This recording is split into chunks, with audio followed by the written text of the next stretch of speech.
सिया हो रामा। और प्रेम से बोलो भाई हो। सिया रामा सिया हो रामा, प्रेम से बोलो भाई हो। ए सिया रामा सिया हो रामा, प्रेम से बोलो भाई हो।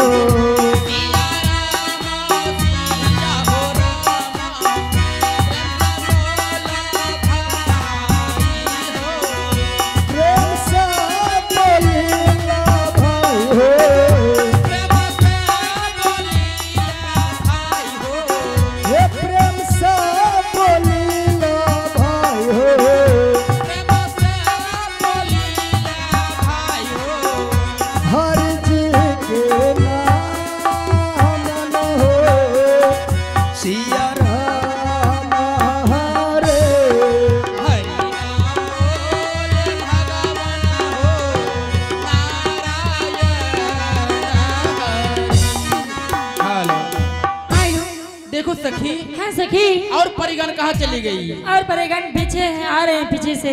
देखो सखी, हम परिगण की कान रोज प्रतिदिन है। हाँ। इंद्र की फुलवारी जाती हूँ, फूल तोड़कर लाती हूँ और अपने अपने हाथों से माला बनाकर इंद्र भगवान के गले में पहनाती हूँ, तो महाराज इंद्र भगवान बहुत खुश होते हैं। हाँ सखी, क्यों नहीं, बहुत खुश आज होती भी है। चलो पुष्प तोड़कर लाऊंगी। हाँ। अपने हाथों से रीच रीच कर माला बनाऊंगी। अच्छा। इंद्र भगवान को अवश्य आज पहनाऊंगी। क्यों नहीं सखी, अवश्य चलोगी। चलने की तैयारी करो। चलवाता है सखी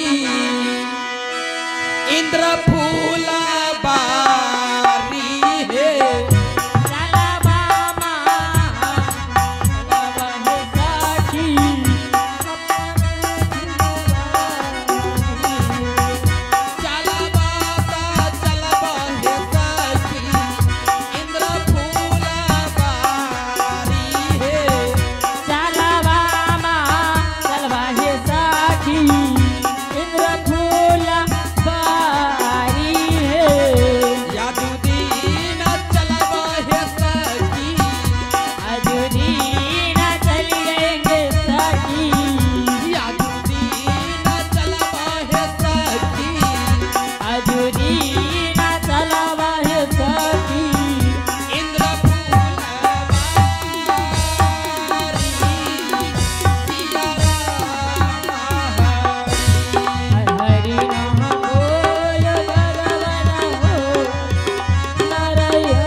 हम सब परिगण इंद्र फुलवारी पहुंच गई हूँ। अच्छा। इसी फुलवारी में फूल तोड़ना है। हाँ। और इंद्र भगवान के लेकर माला बनाना है आज। क्यों नहीं सखी, चलो इस फुलवारी में रिच रिच के फूल तोड़ूंगी। हेलो सखी फूल लोर है, सखी फूल लोर है, चलू फुलवरिया सीता के संग सहेलिया। सखी फूल लोर है, चलू फुलवरिया सीता के संग सहेलिया।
तोरो समय नहीं है। हेलो क्यों नहीं?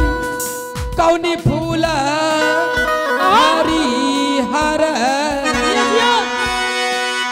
कौनी फूल लाल है कौनी फूल हरी हरे कौनी फूल लाल हो कौनी फूल हरी हर कौनी फूल लाल है आहो कौनी फूल हरी हरे कौनी फूल लाल हो कौनी फूल तोरी है साखी कौनी फूल तोरी है साथी कौनी फूल तोरी है साखी कौनी फूल तोरी है साथी हर बहिता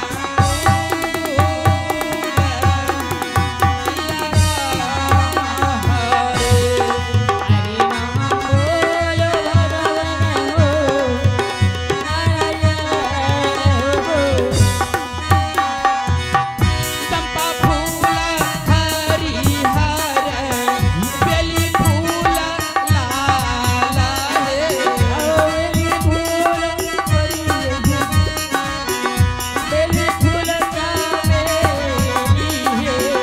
चंपा फूल हरी हर बेली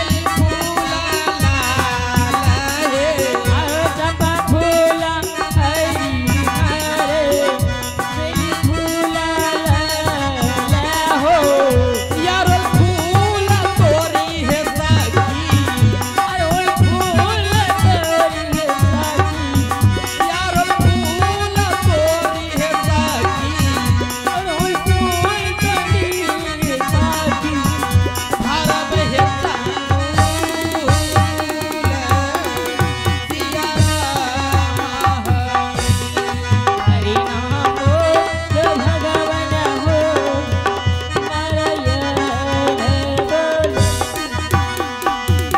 सिया या क्यों दीना चाल है साखी इंद्रजीत लावा है आजू दीना चलब है साखी इंद्र तारा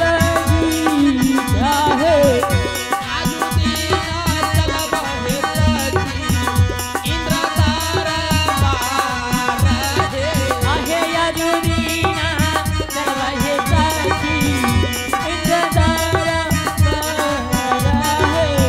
धारिये मललिये है साखी धारिये मललिये है साखी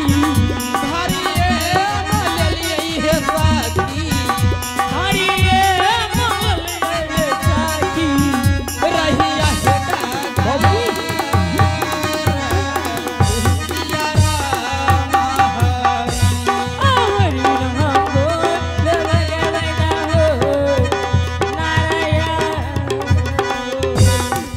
सिया एक धापा खटिये है साखी धापा न है दोसरो है